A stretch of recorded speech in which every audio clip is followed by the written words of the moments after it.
Welcome back to SK classes. SK classes में एक बार फिर से आप सभी का स्वागत है। मॉडल क्वेश्चन पेपर सीरीज को आगे बढ़ाते हुए हम आज लेके आए हैं English code set two class 11 का ये मॉडल क्वेश्चन पेपर है। यहाँ मिस प्रिंटिंग हुई है, 12 लिखा गया है। तो आइए बिना समय गंवाए हम सीधे चलते हैं इस मॉडल क्वेश्चन पेपर के क्वेश्चंस तथा उसके सही ऑप्शंस को जानेंगे। यहाँ दिया गया है instruction, read the passage carefully and answer the following questions. दिए गए पैसेज को पढ़ना है और इस पैसेज के आधार पर नीचे दिए गए प्रश्नों के जवाब देने हैं। मेरे विद्यार्थियों, जैसा कि इसके पहले भी हम लोग मॉडल सेट्स जब बनाए हैं तो चर्चा किए हैं कि जब भी आप अनसीन पैसेज के प्रश्नों का जवाब देना है तो आप प्रश्नों को एक दो बार सावधानीपूर्वक पढ़ेंगे और उसके बाद जब पैसेज पढ़ना प्रारंभ करेंगे तो बहुत ही आसानी से आप उन समस्त प्रश्नों के उत्तर लिख पाएंगे या जान पाएंगे। ये जो पैसेज दिया हुआ है आप लोग पढ़ लीजिएगा, इसका स्क्रीनशॉट्स ले लेंगे आप लोग। आइए सीधे चलते हैं हम प्रश्न पर। क्वेश्चन नंबर 1 है, which of the following is the lever according to the passage. The correct option of this question is C. Next question, question number 2. Which of the following is the worst tragedy according to the author? The correct option of this question is option B. The pessimism of the rural people about their own conditions.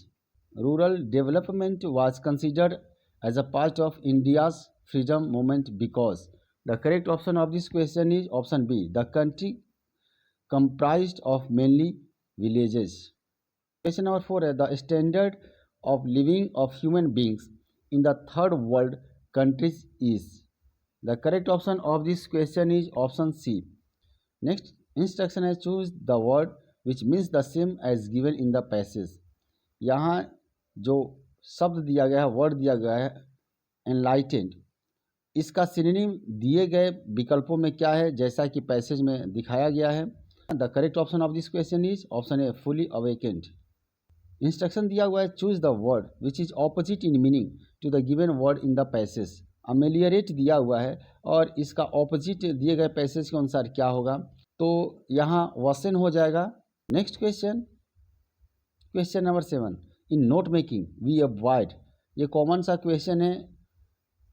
हम note making में long sentences को avoid करते हैं, title देते हैं, अब्रिविएशंस भी देते हैं, पॉइंट्स भी देते हैं। तो इसका सही जवाब होगा ऑप्शन ए। नेक्स्ट क्वेश्चन है question number 8, abbreviations are freely used in. Abbreviations का स्वतंत्र रूप से प्रयोग किया जाता है, तो ऑप्शन होगा option C, note making. Next question, question number 9, summary does not exceed dot dot dot of the length of the original text. यहाँ समरी की बात की गई, यानी सारांश की बात की गई है, न संक्षेपण की बात की गई है। अगर संक्षेपण की बात की जाती तो इसका करेक्ट ऑप्शन होता ऑप्शन बी, 1/3। लेकिन अगर सारांश की बात की गई है तो लगभग 20% दिए गए पैसेज को सारांश रूप में हम लिखते हैं, तो करेक्ट ऑप्शन हो जाएगा ऑप्शन डी, 1/5। क्वेश्चन नंबर 10 है, the summary contains. The correct option of this question is option A, main idea. Summary में मेन आइडिया सम्मिलित होता है। Question number 11, would you like an glass of water. इसमें अशुद्ध क्या है, इनकरेक्ट क्या, तो यहाँ पर एन का प्रयोग हुआ है ग्लास के पहले, तो सही नहीं होगा। इसका करेक्ट ऑप्शन हो जाएगा option B, would you like another glass of water. क्या आपको एक और ग्लास पानी चाहिए। Next question, question number 12, I appear for the exam today. तो इसमें कोई करेक्शन की जरूरत नहीं है, ऑप्शन डी सही जवाब होगा। Question number 13, Ram waiting for his sister's marriage. अब यहाँ पर देख रहे हैं क्रिया के अंत में आईएनजी जुड़ा हुआ है, तो यहाँ पर इज वेटिंग हो जाएगा, इसको प्रेजेंट कंटिन्यूअस टेंस बना के करेक्ट किया जाएगा, तो ऑप्शन बी सही जवाब होगा, Ram is waiting for his sister's marriage. Next question, question number 14, Gita have read this book since 10 AM। अब यहाँ पर देख रहे हैं सिंस का प्रयोग हुआ है, तो निश्चित रूप से परफेक्ट कंटिन्यूअस टेंस होगा, और यह होगा यहाँ हैव का प्रयोग हुआ है तो प्रेजेंट परफेक्ट कंटिन्यूअस टेंस का प्रयोग होगा। तो गीता के साथ हैज़ का प्रयोग होगा, तो Gita has been reading this book since 10 a.m. The correct option of this question is option A. Question number 15. Wait while the bus stops at the bus stand. तो करेक्ट ऑप्शन इसका हो जाएगा till, option B, wait till the bus stops at the bus stand. Next question, question number 16. I wish Sita would pass the exam. यहाँ wishing किया जा रहा है, तो करेक्ट ऑप्शन होगा I wish Sita could pass the exam. Question का instruction देखते हैं. Rearrange the parts of the sentence in correct order.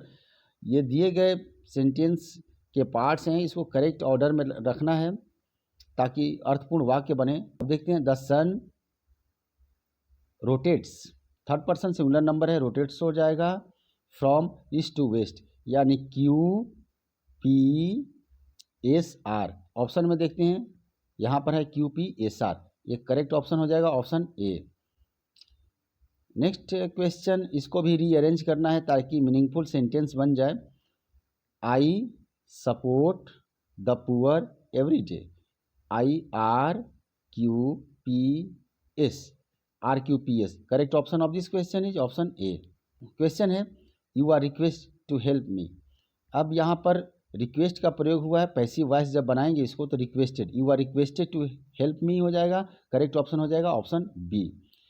20 का should you please lend me your car. यहाँ रिक्वेस्ट किया गया है, यहाँ पर शुड का प्रयोग हुआ है, तो इसको करेक्ट करने के लिए हम प्रयोग करेंगे could you please lend me your car. Option B सही हो जाएगा. नेक्स्ट क्वेश्चन है Gopal need go for a morning walk when he was in Mumbai. तो इसका करेक्ट ऑप्शन हो जाएगा गोपाल यूज टू, क्योंकि पास्ट टेंस की बात की गई है. तो Gopal use to go for a morning walk when he was in Mumbai. जब गोपाल मुंबई में था तो वह मॉर्निंग वॉक के लिए जाया करता था. तो इसका सही जवाब होगा option C. Next question 22. What was hard to believe about the Khushwant Singh grandmother. अब हम लिटरेचर में आ चुके हैं. This question has been taken from the first chapter of Hornbill that is known to be the portrait of a lady. तो खुशवंत सिंह के grand mother के बारे में क्या विश्वास करना बहुत ही मुश्किल था. ऑप्शन ए करेक्ट ऑप्शन हो जाएगा that she had ever been young and pretty. Next question, question number 23. What used to be happiest half hour of the day for the grandmother.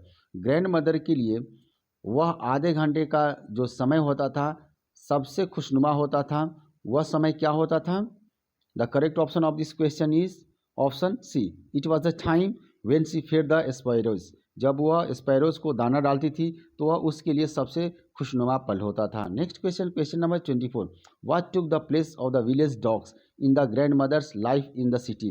Grandmother जब city में चली जाती है तो वहाँ पर विलेज जो डॉग्स होते हैं उनके स्थान पर क्या आ जाती हैं?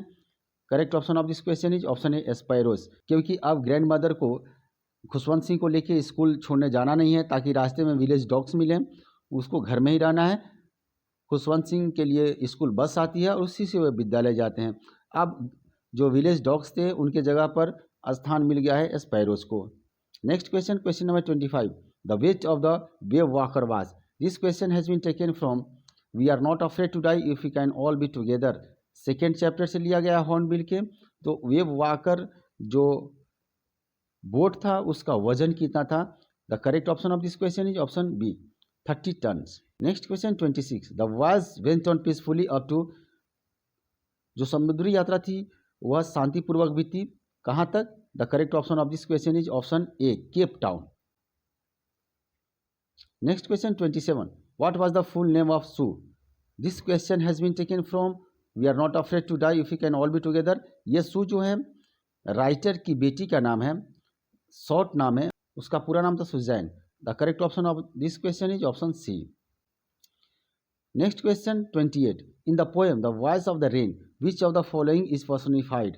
The voice of the rain में किसको पर्सोनिफाइड किया गया है? पर्सोनिफाइड मतलब नॉन लिविंग जो थिंग्स होते हैं उनको लिविंग थिंग के रूप में दिखाया जाता है, यानी निर्जीव को सजीव के रूप में दिखाया जाता है. तो इस कविता के जो कवि हैं वॉल्ट व्हिटमैन, वे प्रश्न पूछते हैं रेन से, वर्षा से, तो वर्षा जवाब देती है. तो यहाँ रेन को पर्सोनिफाइड किया गया है.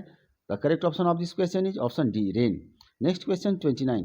The rain according to the poet is a source of life हो जाएगा correct option. Question number 30, the expression to live in the poem means, poem में इस शब्द का प्रयोग किया गया है टू लिव, लिव का मतलब होता है टू बाथ, तो इसका सही जवाब हो जाएगा option A to bath. Next question 31, what does the rain do to the nature, nature के लिए, प्रकृति के लिए रेन क्या काम करती है, क्लींस इट करती है और ब्यूटीफाई भी करती है, तो करेक्ट ऑप्शन हो जाएगा option C both A and B. Next question 32, who wrote the story Ranga's marriage, Ranga's marriage के लेखक कौन है, तो करेक्ट ऑप्शन हो जाएगा option D Masti Venkatesha Iyer. Next question 33, who narrated the story Ranga's marriage, Ranga's marriage जो स्टोरी है उसको नरेट कौन कर रहा है, तो उस कैरेक्टर का नाम है Shyama. Next question 34, what is Hosahalli, Hosahalli क्या है, ये भी रंगाज मैरिज नामक चैप्टर से लिया गया है प्रश्न। होसाहली क्या है, रंगास का विलेज का नाम है। The correct option of this question is option A. 35, where was Hosahalli village not mentioned, Hosahalli जो गांव है उसका मेंशन कहाँ नहीं किया गया है, जैसा कि जब आप इस चैप्टर को पढ़ेंगे तो आप पाएंगे कि इन जियोग्राफी टेक्स्ट यानी इन जियोग्राफी बुक, जियोग्राफी बुक में इस गांव के नाम का कोई उल्लेख नहीं है, किसी मैप में इस गांव के नाम का उल्लेख नहीं है। Correct option of this question is option A. Next question 36, where did Aram live, Aram कहाँ रहता था, this question has been taken from the first chapter of Snapshot that is known to be the summer of the beautiful white horse. The correct option of this question is option D at the edge of town of Walnut Avenue. 37 नंबर प्रश्न है, how was the horse according to एरम, एरम के अनुसार horse कैसा था, तो magnificent and lovely तो था ही, साथ ही साथ ब्यूटीफुल व्हाइट हॉर्स था। Correct option of this question is option C both A and B. 38 नंबर क्वेश्चन है, who couldn't be member of Garoghlanian family, जैसा कि आप जानते हैं the summer of the beautiful white horse में इस बात का जिक्र किया गया है, Garoghlanian family trust and honesty के लिए प्रसिद्ध थी, यानी ऑप्शन सी इसका सही जवाब होगा। गैरेग्लेनियन फैमिली का, जैसा कि आप सब जानते हैं कि गैरेग्लेनियन फैमिली का हॉलमार्क था ट्रस्ट एंड ऑनेस्टी, तो वहाँ पर चोरी की कोई बात है नहीं, उसके फैमिली का कोई भी व्यक्ति चोर हो नहीं सकता, गरीब हो सकते हैं, चोर नहीं हो सकते हैं, ऑप्शन सी सही जवाब होगा। Next question 39, how was uncle Khosrove, uncle Khosrove का भी जिक्र हुआ है the summer of the beautiful white horse में, अंकल खोसरो कैसे थे, हॉट टेम्पर तो थे ही, इरिटेबल थे और इम्पेशेंट थे, इसका करेक्ट ऑप्शन हो जाएगा option D all of the above. अब इस सेट का आखिरी प्रश्न है question number 40, who is the author of the address, the address के ऑथर कौन है, the correct option of this question is option B Marga Minco. मेरे विद्यार्थियों, आशा है आपको यह वीडियो अच्छा लगा होगा। यदि आप मेरे चैनल पर नए हैं या अभी तक आपने मेरे चैनल को सब्सक्राइब नहीं किया है तो सब्सक्राइब बटन तथा बेल आइकन को दबाना न भूलें, ताकि जब भी मैं अगला वीडियो पोस्ट करूं उसका नोटिफिकेशन सबसे पहले आपको मिल जाए। Thanks for watching.